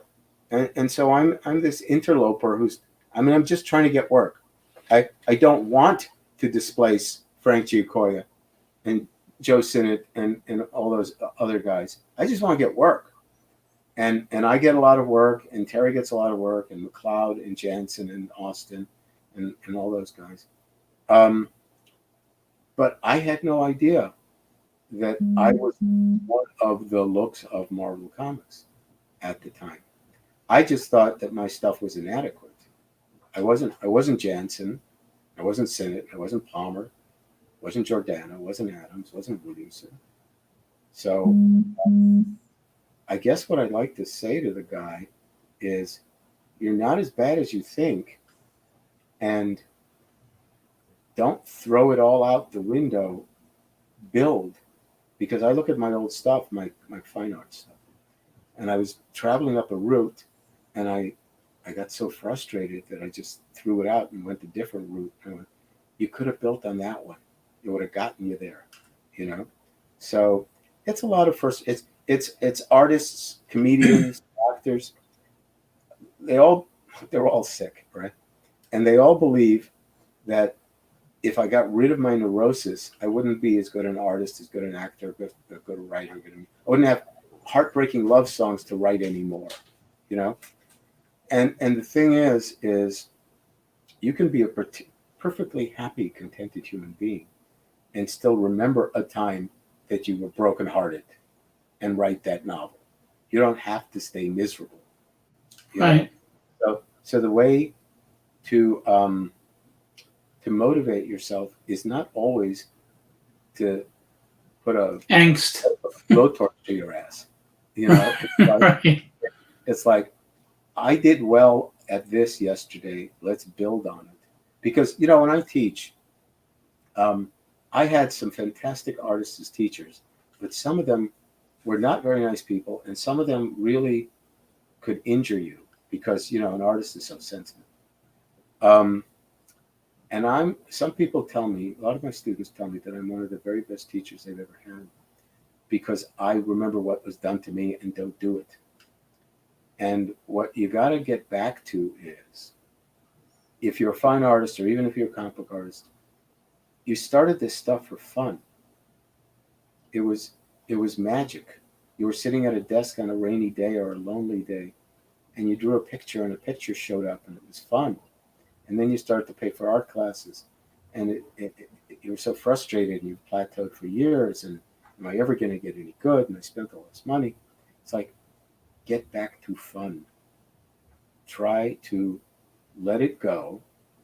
And the biggest thing that I believe is, if there's something you would never say to somebody else, don't say it to yourself. If you suck, you stink, you'll never be any good. Why do you think you can do this? He's so much better than you. Why don't you give up? And that same person shows you their art or plays you their song or lets you read their novella. Would you ever turn to that person and go, you stink, you suck, you should give it up? Why do you think you could ever do this? If you're a halfway decent person, you won't. Right. So don't say it to yourself, because you will. So. I like that. You need to tell. I'm going to show my wife that. she's one that browbeats herself. Great advice. Thank you. Steve, thank you so much, Joe. It was like a 2-hour artistic orgasm. I feel like I need to recline with a cigarette, laugh out loud, look forward to meeting you on the con circuit. By the way, Steve is an animator. What's that? Please clean up before I meet you. He's actually an animator. He was on the Iron Giant and stuff like that. Yeah, I worked on the Ultimate Avengers DVD, and I did the Black Panther sequence.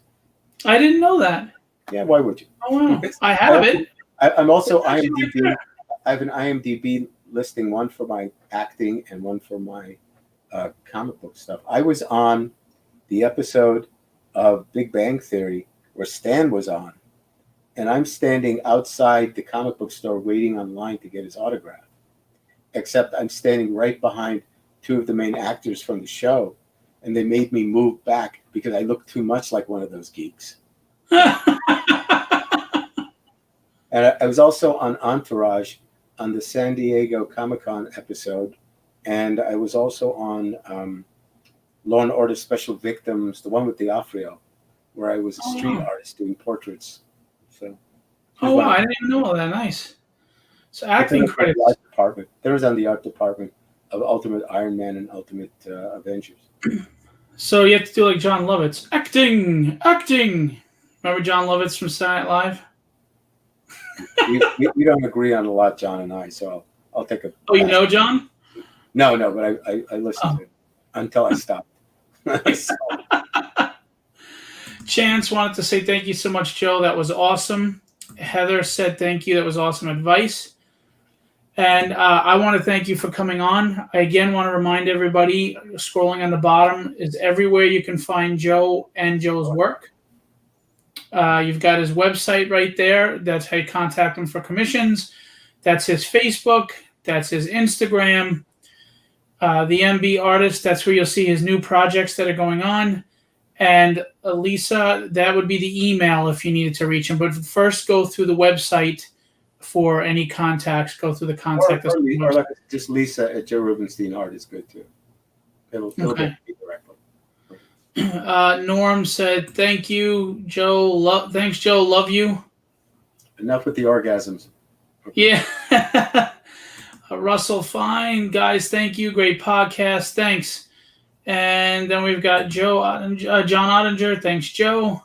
You're welcome. A lot of love here. So show even more love by getting some commissions. Get some work. It's not necessary, but okay. All right, well, thank you so much for being a guest coming on. It was a pleasure to talk with you. I really hope to have you back at a show again. It was a pleasure having met you the first time. We didn't really get to talk much, but I'm glad you did have a good show. And I just wish you the best of health and success, especially during these crazy times. Oh. I'm at a convention. I'm a one-day appearance in Glendale, Arizona next Saturday. Okay. I'm told it's near Phoenix. I'll put it up on Facebook and Instagram. But yeah, if somebody happens to feel like going to Glendale, Arizona, I'm going to be at a store doing sketches and things. So. Hey, there you go. Talk to him in person, and then you can ask him the story behind the Wolverine #1 issue. Right. It's the only way to tell him. There you go. That's the way to go. Okay. Chris Matt also said thank you very much. You're welcome. So, Joe, thank you very much. You have a great night, and thanks for coming on. And anytime you have anything to promote or something, let me know. I will. Thanks. All right. Have a great night. Okay. Bye-bye. So that was the legendary and the great Joe Rubinstein. And I really enjoyed that conversation. We got a lot of information, a lot of history. I love that. I kind of missed that about comics, to be honest with you. So I was very happy with this episode. Thank you all for coming out as always, except for Norm, of course. And I appreciate the support. Please continue to support artists. And like Joe said, I miss, the gold and silver age and bronze age. And, we have to get these guys back in the industry to create the comics we love again and that we want to see. So like you said, write to them, talk to them. Let's get them, back in the industry where they belong, okay? Not just at conventions. Anyway, Monday, it's a 2 p.m. episode. Eric Larson will be my guest. It's 2 p.m. in the afternoon due to his schedule. And then Tuesday, we have Enrique Lopez will be on at 10 p.m. on Tuesday. So Eric Larson on Monday and Enrique Lopez on Tuesday. It's going to be a great week. We go from Joe Rubinstein to Eric Larson, which is fantastic. And then Enrique Lopez is an excellent inker and up-and-coming talent. So please come out to support those shows. Again, Larson is at 2 p.m. on Monday. I thank you so much for all your support. I thank everybody who always comes out. Thanks for entertaining. Thanks for being a part of this and conversing. And I'll leave you with what I always leave you. Be legendary and have fun storming the castle.